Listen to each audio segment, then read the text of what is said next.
هي الحلقات تحفظني بآيات من القرآن، هي الحلقات تملأني بحب المصطفى العدنان، هي الحلقات تحفظني بآيات من القرآن، هي الحلقات تملأني بحب المصطفى العدنان، وأخلص نيتي دوما لرب واحد ديان بروح ملؤها طهر. Sure Al-An'am tefsiri 133. ayetten başlayıp okuyumuz inşallah. Bismillah, elhamdülillah, vessalatu vesselam ala Resulillah ve ala alihi ve sahbihi ve sellem. Esselamu aleyküm ve rahmetullahi ve berekatuhu. Tüvende diktanlağa İbn Kathir rahimuhullah'ın Kur'an-ı Kerim tefsiri Uygurca tercümesi El-An'am suresi 133. ayetinden başlayıp okuyumuz inşallah. Ba'de euzu billahi mineşşeytanirracim. Rabbin halayıktan ve ulanın ibadetlerden bihacettir. Rahmet egisidir.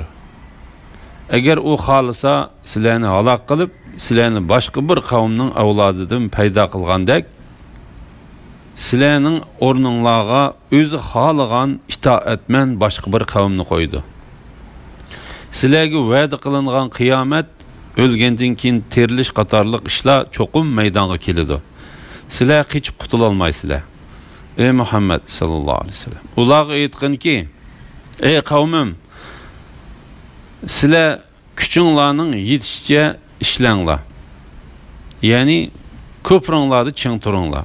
Menmi çoqum küçümning yetişiçe işleymen, yani menmi öz da'vatimni ching turman. Oxiratda kimning oqibati yaxshi bo'lganligini uzunga qolmay bilasizlar. Zolimlar albatta maqsadiga erisha olmaydi. Asiylik qilguvchilarga yo'q qilib etilganligi bilan qilingan tahdid to'g'risida. Rabbing halayıktan ve ulanın ibadetlerden bihacettir. Yani ey Muhammed sallallahu aleyhi ve sellem, Rabbin barlık mahlukatlardan hemme cihati bihacettir. Mahlukatlar bolsa hemme ahvallarda Allah Teala'ga muhtaçtır. Rahmet egisidir. Yani Allah Teala barlık mahlukatlardan bihacet turuqluq ulağa mehribanlık kılıdı. Allah Teala bu vaxtı mındaq deydi. Allah kişilərə həqiqətən mehribandır, nəhayət köyümcandır. Əgər o xalısa sizlərni halaq qılıb, yəni sizlər onun buyruğuna qarşılıq qılsanlar, sizlərni başqa bir qavmның avladıdan payda qılğandək, sizlərnin ornunlarga özü xalığan itaatmən başqa bir qavmni qoydu. Yəni Allah Teala qilishga qodirdir. Allah Teala shunda qilishga qodirdir. Allah Teala'ga bu oson va oddiydir. Xuddi Allah Teala ilgirikilarni halaq qilib, ularning o'rniga boshqalarni paydo qilganidek, bularni halaq qilib etib, ularning o'rniga boshqalarni keltirish qodirdir. Allah Teala bu ayette mındaq deydi. Ey insanlar, eğer Allah halisa sizlarni yo'q qilib o'rninglarga boshqalarni keltirdi. Allah bununla qodirdir. Ey insanlar, sizlar Allah'a muhtaçsizlar. Allah hammadan bihacettir. Medhiga loyiqdir.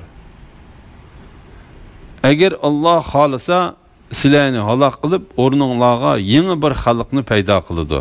Bu Allohga qiyin emas.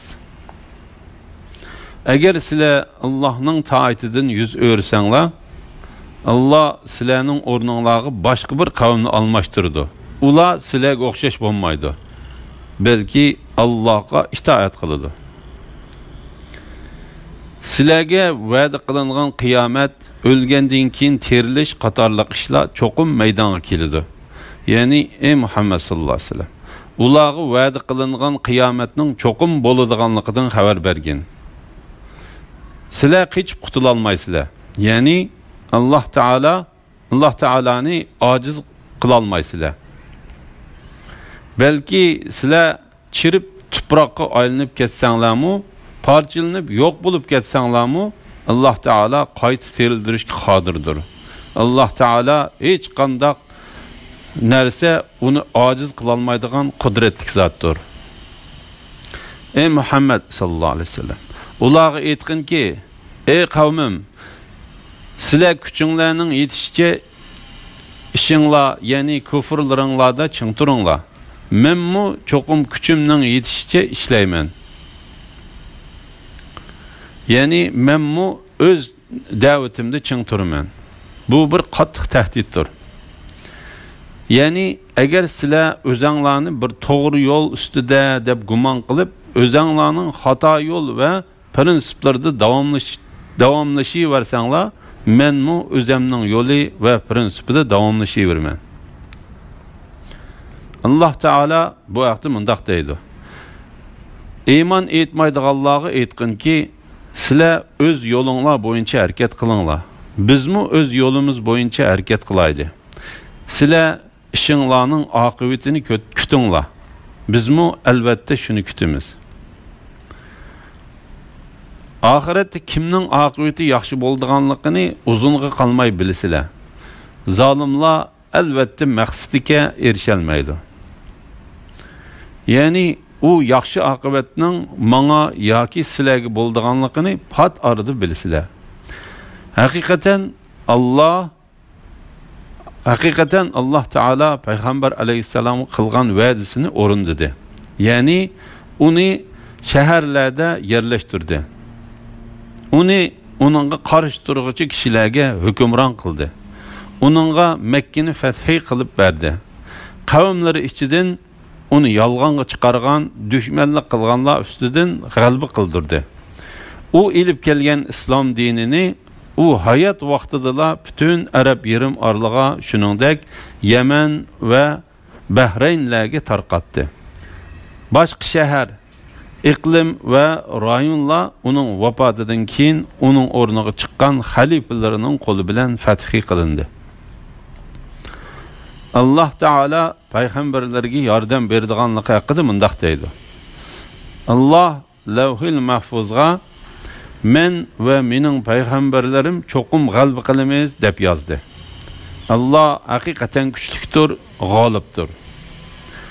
Shak shubhisizki biz payg'ambarimizga, mu'minlarga hayoti dunyoda va farishta, payg'ambar va mu'minlardan bandalarning amallariga guvoh bo'ladigan guvohchilar hozir bo'ladigan kunda albatta yordam beramiz.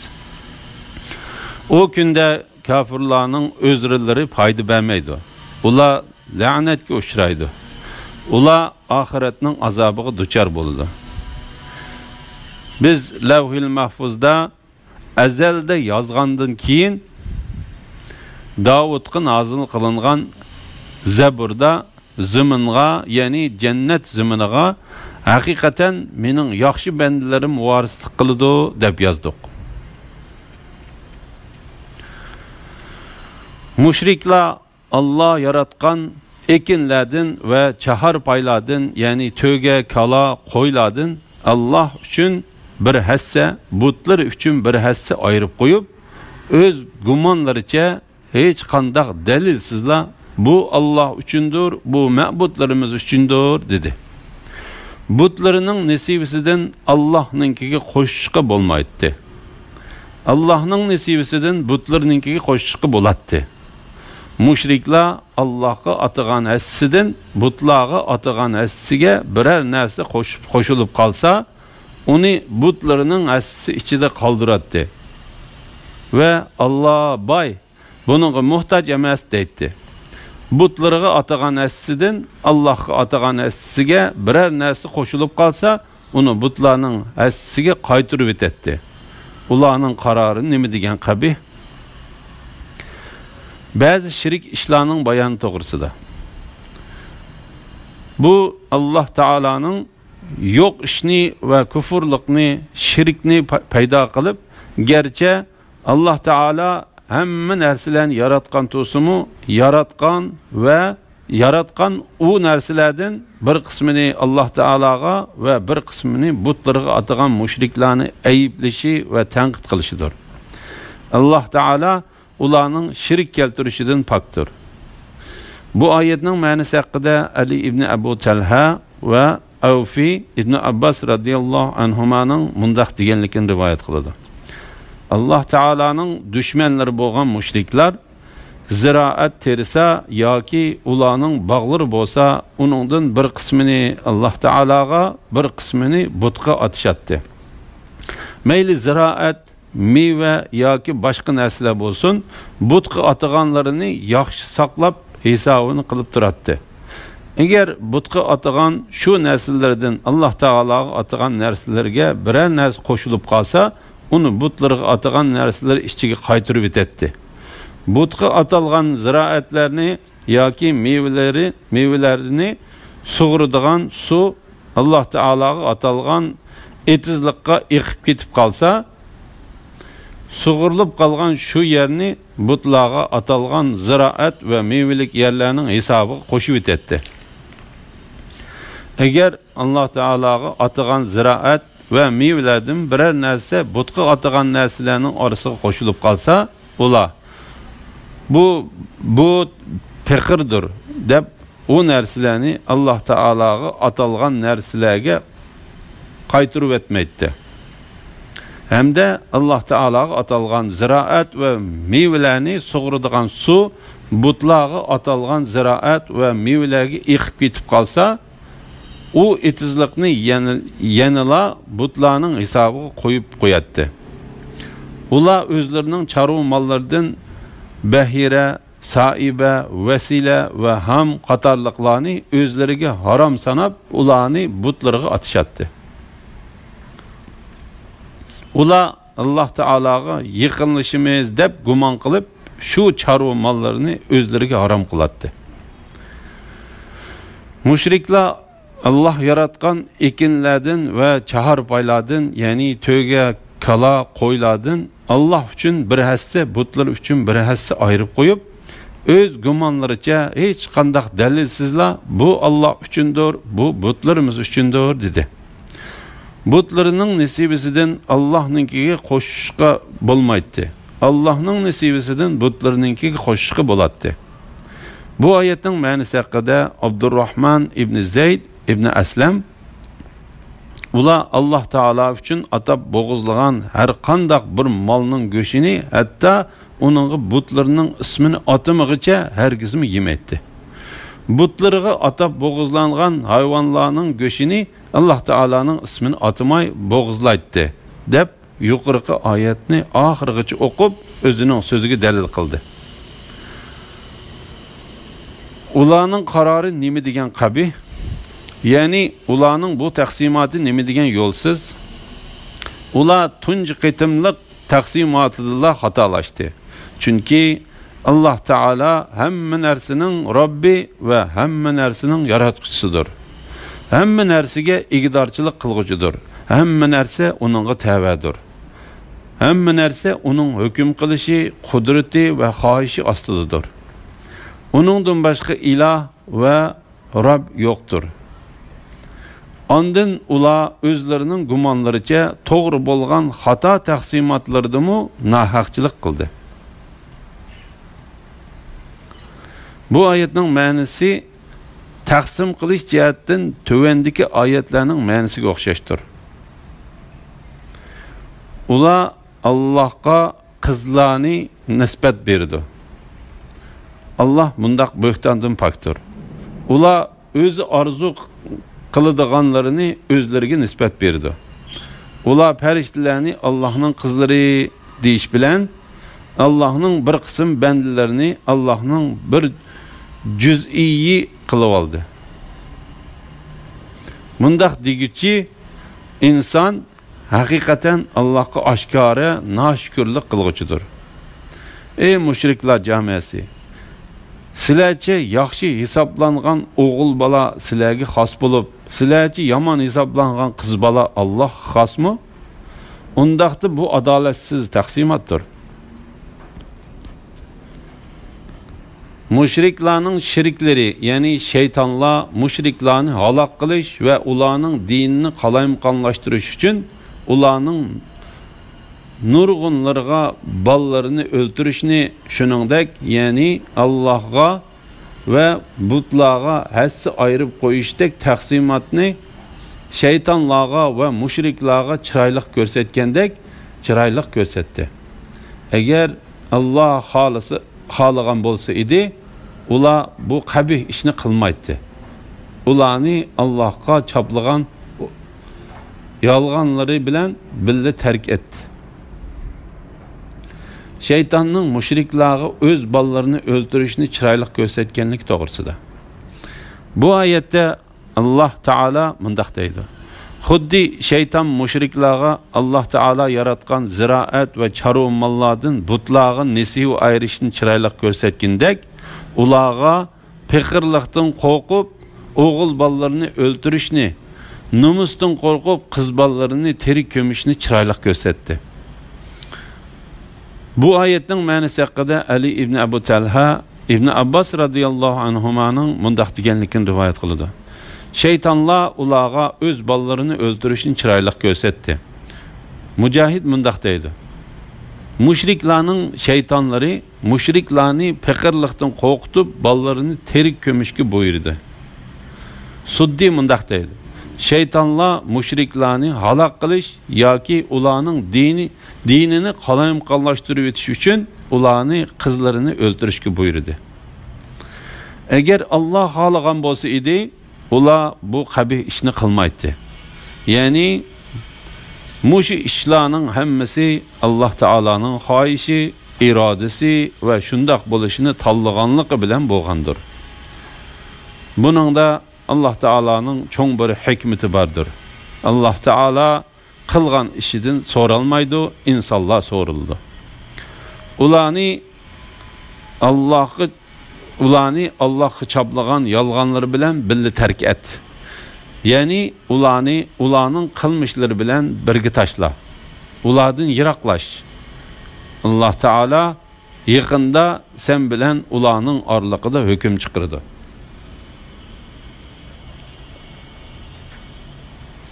Ular o'zlarining gumonicha bu hayvonlar va ekinlar ma'budlarimizga xos bo'lib, boshqalarga haromdir. Ularni faqat biz xohlagan odamlar yeydi. Bu hayvonlarni minish haromdir. Bu hayvonlarni bo'g'izlaganda Allohning ismini aytishga bo'lmaydi dedi. Ular Allohga yolg'on chopladi. Alloh ularni yolg'on choplaganlari uchun jazolaydi. Mushriklarning ba'zi chorva mollarini o'zlariga harom qilganlik to'g'risida. Ular o'zlarining gumonicha bu hayvonlar va ekinlar ma'budlarimiz xos bo'lib, boshqalarga haromdir. Bu oyatning ma'nosi haqida Qatada mundaq deydi: Bu harom qilish ularning shaytonlari tarafidan bo'lgandir. Bu bir qiyinlashtirish va taslashtirishdir. Bu Alloh taolo tarafidan bo'lgan emasdir. Abdurrahman ibn Zayd ibn Aslam mundaq deydi: Harom qilgan u narsalar mushriklarning o'zlarining ilohlari uchunla atagan narsalardir. Ularni faqat biz xohlagan odamlar yeydi. Bu oyatning ma'nosi haqida Suddi mundaq deydi: Ular bu hayvonlarning go'shini yeyish biz xohlagan odamdan boshqasiga haromdir deydi. Alloh taolo bu vaqtda mundaq deydi: Aytqinki, aytib beqinglarchu, sizlarga Alloh tushirgan rizqdan ba'zisini harom, ba'zisini halol qildinglar. Alloh sizlarga mundaq qilishga izni berdimi yoki Allohga yolg'onni choplamsizlar? Bahira 8 ni tuqqan, 5-si erkak tuqqan to'ygi bo'lib, jahiliyat arablari bu to'ygining quliqini yerib qo'yib, o'z mayliga qo'yib beradi. Minmaydi, yuk ortmaydi. Saiba kishidan 10 ni tuqqan to'ygi bo'lib, minilmaydi, qirqilmaydi. Suti musofirlarga beriladi. Vasila 1-ni va 2-ni tish tuqqan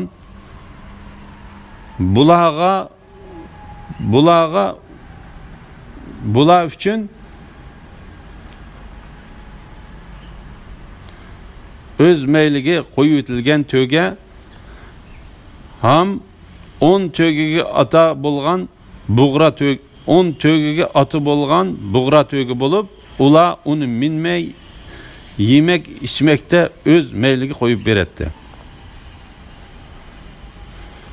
Ularga Allah yuqoriqidek qilishni buyrug'ini yo'q. Lekin kafirlar Allohga yolg'onni chaplaydi. Ularning to'lisi buning yolg'onligini tushunmaydi. Suddi mundaq dedi: minish va ishlatish harom qilingan hayvonlar bo'lsa, bahira, saiba, vasila va ham qatorliqlardir. Ammo bo'g'izlaganda Alloh taolaning ismini tilga elishga bo'lmaydi deb qarildigan hayvonlar bo'lsa, ular o hayvonlarni tug'dirgandimi va bo'g'izlagandimi Alloh taolaning nomini tilga olmaydigan hayvonlardir.